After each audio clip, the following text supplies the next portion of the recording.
तो अब आपको सीधे कुरुक्षेत्र लिए चलेंगे, जहां सोमनाथ स्वाभिमान पर्व राज्य स्तरीय समारोह का आयोजन किया जा रहा है। सीएम नायब सिंह सैनी कार्यक्रम को संबोधित कर रहे हैं। परम श्रद्धे संतजन, पूजनीय महंतगण तथा धर्म प्रेमी माताओं, बहनों और भाइयों, आज हम सब के लिए ये गर्व का दिन है। आज मुझे खुशी है, देवों के देव महादेव के गुजरात में स्थित सोमनाथ मंदिर के ये पुनर्निर्माण के 75 वर्ष पूरे हो रहे हैं। इस उपलक्ष्य में पूरा देश सोमनाथ स्वाभिमान पर्व मना रहा है। साथ संगत जियो, यह पर्व गत 11 जनवरी से शुरू हो गया था और 11 जनवरी 2027 तक ये पूरा होगा।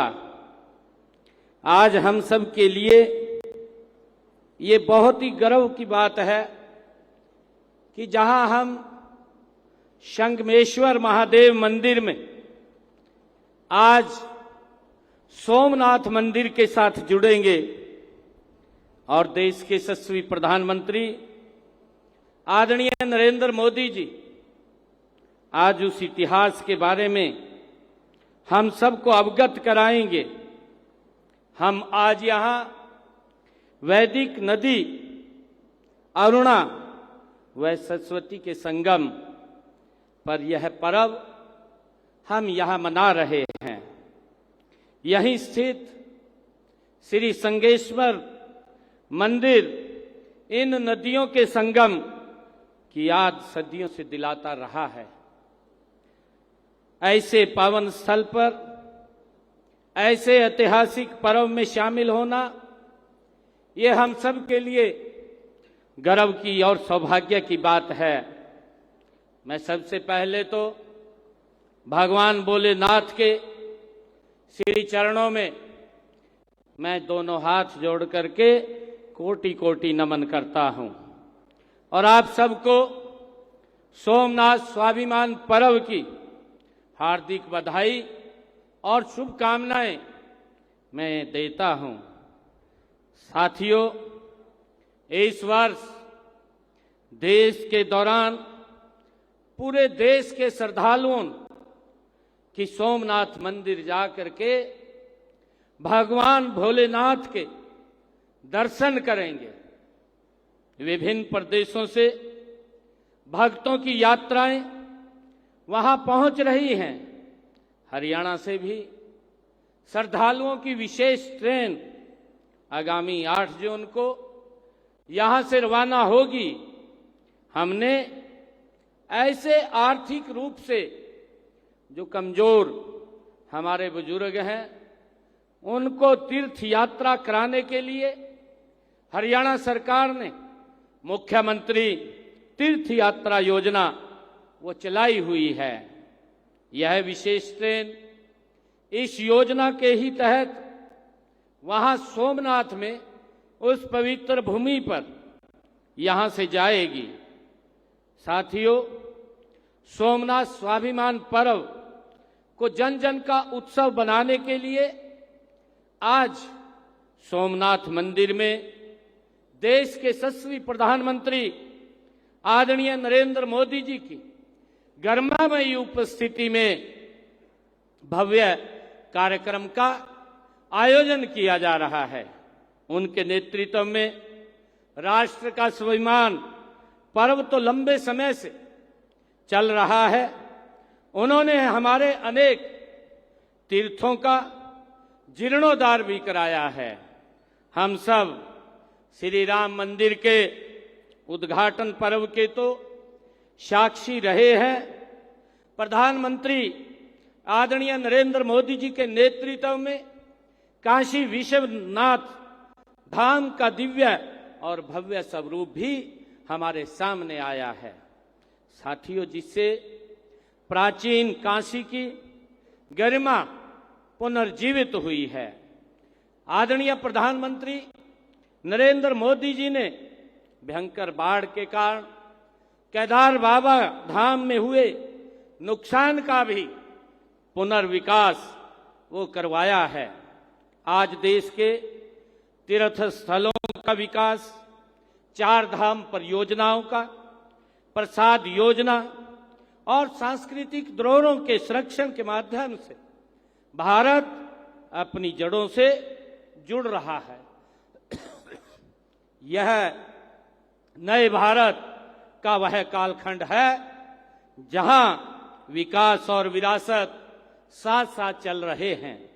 इसी श्रृंखला में हम आज सोमनाथ स्वाभिमान पर्व मना रहे हैं। भाई और बहनों, सोमनाथ मंदिर का वह इतिहास भारत की धैर्य गाथा का ये इतिहास रहा है।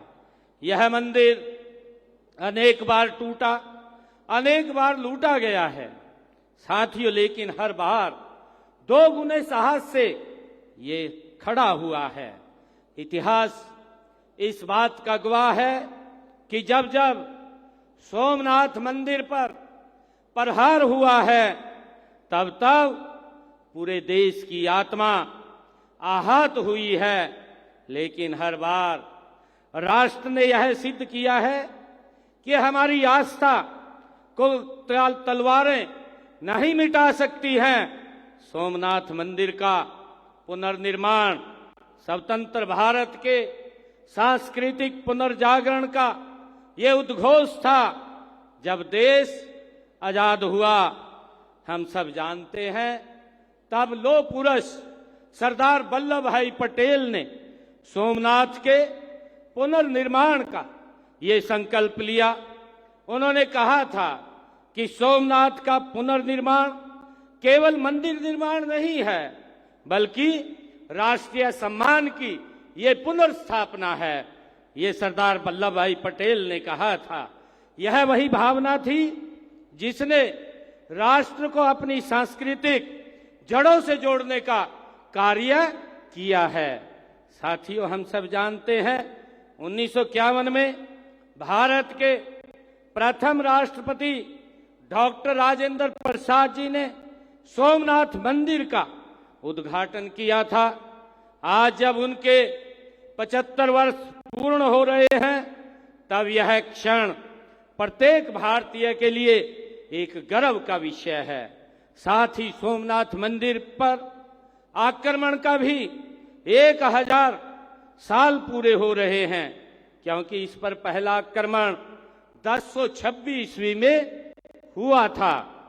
साथियों, जब हम सोमनाथ स्वाभिमान पर्व 1000 वर्ष की धैर्य गाथा एवं अटूट आस्था का आयोजन कर रहे हैं, तब हमें यह याद रखना होगा कि यह केवल अतीत का स्मरण नहीं है, बल्कि भविष्य के भारत का एक संकल्प है।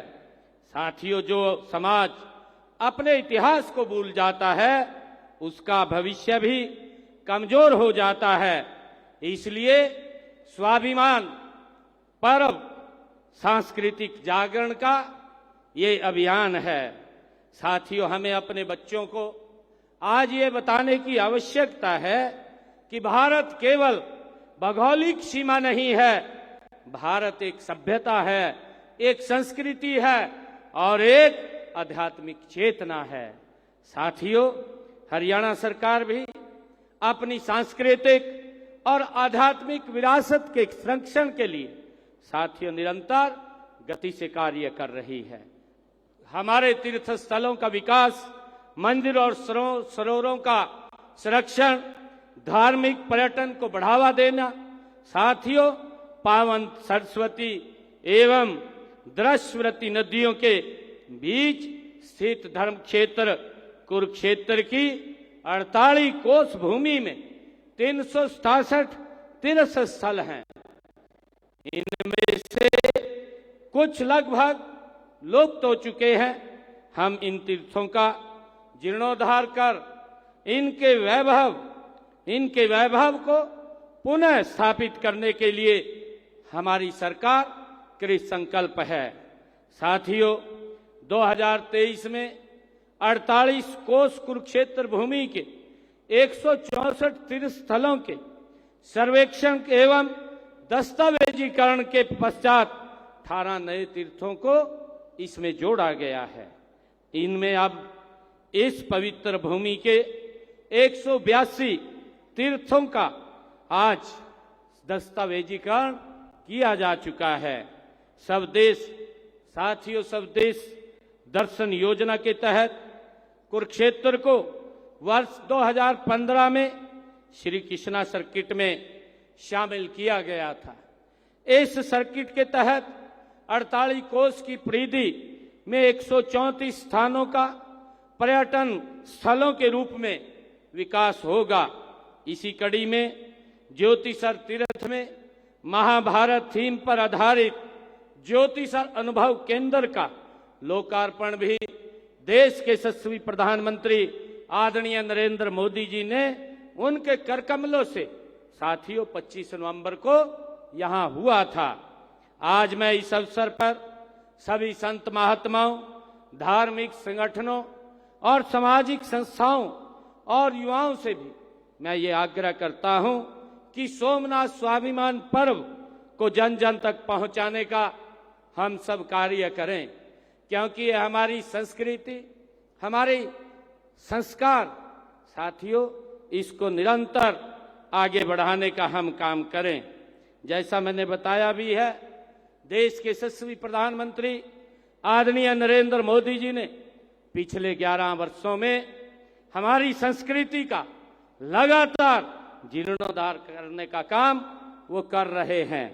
चाहे सोमनाथ के भव्य जीर्णोद्धार करने की बात हो, चाहे केदार बाबा के जीर्णोद्धार की बात हो, चाहे महाकालेश्वर साथियों उसके कॉरिडोर बनाने की बात हो, और जिस स्थल के ऊपर स्वयं गुरु नानक देव जी ने वहां पर रह करके समाज को एक दिशा देने का काम किया है, वहां पर करतारपुर कॉरिडोर बनाने की बात हो, और चाहे हमारे कुरुक्षेत्र के अंदर भी भगवान श्री कृष्ण पर आधारित अनुभव केंद्र बनाने की बात हो, काशी विश्वनाथ के जीर्णोद्धार की बात हो, लगातार देश के यशस्वी प्रधानमंत्री आदरणीय नरेंद्र मोदी जी ने हमारी इस संस्कृति को एक अलग जो विलुप्त हो रही थी एक पहचान देने का काम आदरणीय प्रधानमंत्री जी ने किया है।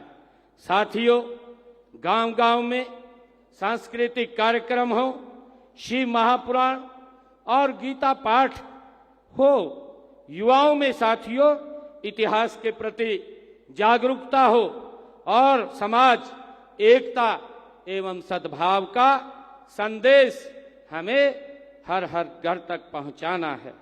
साथियों, अंत में मैं भगवान सोमनाथ जी और देवादिदेव भगवान महादेव के श्री चरणों में मैं नमन करता हूं तथा इस भव्य आयोजन से जुड़े सभी आयोजकों, संत महात्माओं और श्रद्धालुओं का मैं हृदय से अभिनंदन करता हूं।